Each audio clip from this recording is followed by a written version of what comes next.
Hey Bridge family, you're here watching this video because in some way, shape, or form, you want to grow better at praying, right? But because of that, I just want to be perfectly clear out of the gates. God will never reject a sincere heart, and he's not up there grading of how good we are at praying. But nonetheless, prayer is a skill. Tools are helpful at learning any skill, including prayer. Prayer is deeply personal. So each of you and I are going to find that there are different approaches that are helpful to each of us. So we want to give you a few practical tools that can guide you to experience, again, the multifaceted blessing that God holds for us in prayer. So as you go throughout these, learn them, use them, experiment with them, and find what helps you experience the riches God has for us in prayer.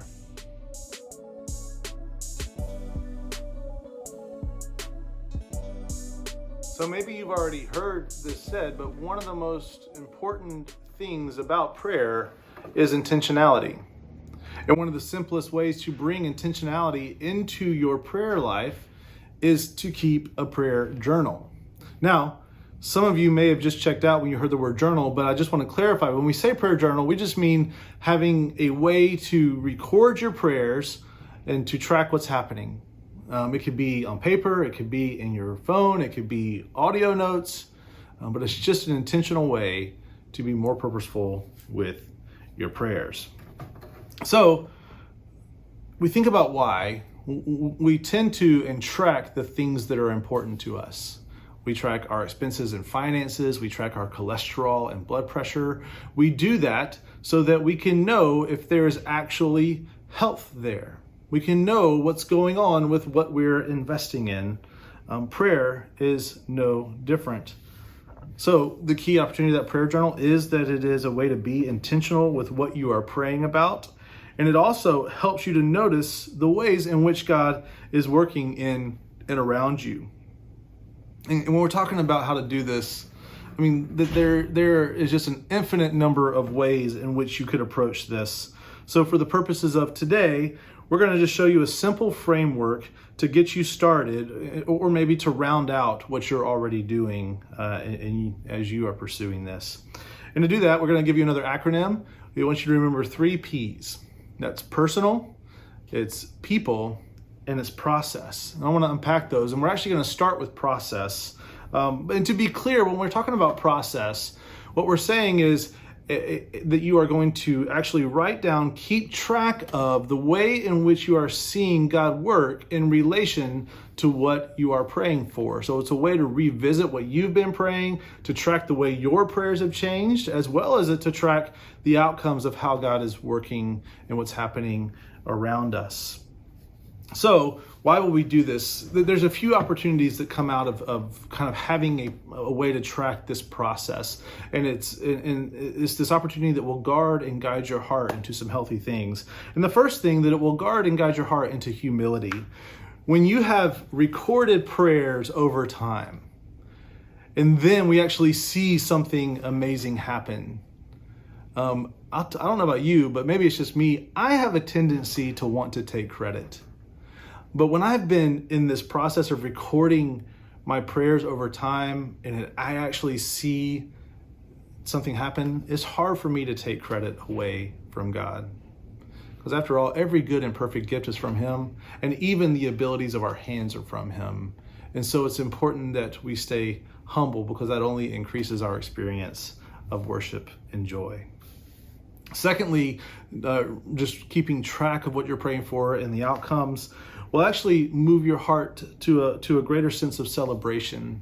The inertia of day-to-day life is so strong. I mean, it is a current that you can't fight against, and it's hard to fight against, and it keeps moving, and it pulls you along with it, often making you miss opportunities to celebrate. So keeping track of what you're praying for, keeping track of what's happening around you and what God is doing will help you not to miss opportunities to celebrate and rejoice and glorify God and give praise to Him and invite others into that opportunity.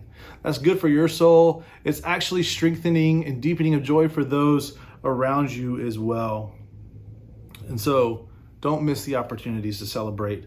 Recording your process, recording as you pray and the outcomes will also guard your motivation and feed your motivation. It's hard to stay motivated in difficult things, right? The early days of a new health kick are hard because you don't see change for the first time, or learning an instrument for the first time is hard for a while because you don't get there's no melody for a while. It's just feels like you're doing random things.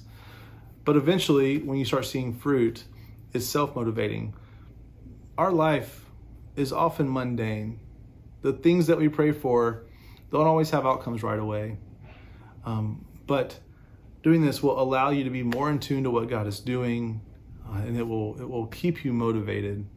And that really leads us to the last opportunity, the way that having this process of being mindful to record what you're praying for and what's happening as a result, is that it really ushers you into relationship with God. This is last, but it is actually the most important. Because we can't forget that the most transformative aspect of prayer is what it does in your own heart, not what it does in the world around you. Your personal opportunity of prayer really starts with you. That transformation is not a result of your circumstances being changed, but in you being changed. So you think about what we've said. We have to acknowledge that we don't always see positive outcomes in our prayers, at least in the ways that we expect or in the timing that we expect. So being mindful through your process and intentional through your process to record it will actually help you to slow down in the presence of God and dwell deeply in Him and be transformed by Him. I love what A.W. Tozer said. He says that one of the most important things about a person is what comes to their mind when they think on God. So we need to have a process. And then we said there's two other P's. First, there's personal. And that's just that as you keep track of your prayers, you need to have a place just to pray for personal things, right? This could be anything from keeping a list of what you're praying for in your life to actually recording your prayers in writing. This is a great place to utilize some of the other tools that we've already introduced, like the ACTS acronym or the gospel-centered prayer. So you need a place for personal prayer. Then you need just a place to prayer for others. We don't want to just have selfish prayers. We want our prayers to reflect the heart of God, and God is for all of humanity, for all of His creation, His image bearers. And so we need a place to pray for others.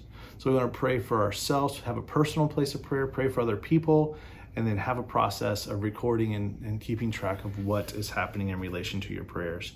So prayer should be deeply personal. We should absolutely have a place to tend to our own souls. But prayer should not be selfish, so we need a place to guide our hearts outward to pray for others. And lastly, prayer should deepen our faith and intimacy with God, and having a process to stay mindful of what we are doing will help you. Personal, people, and process. That's a good framework to get you started. Use it, tweak it, adapt it, change it, and as you do, share what you're doing with others and how you're seeing God proven faithful over and over again, and enjoy the journey. God bless.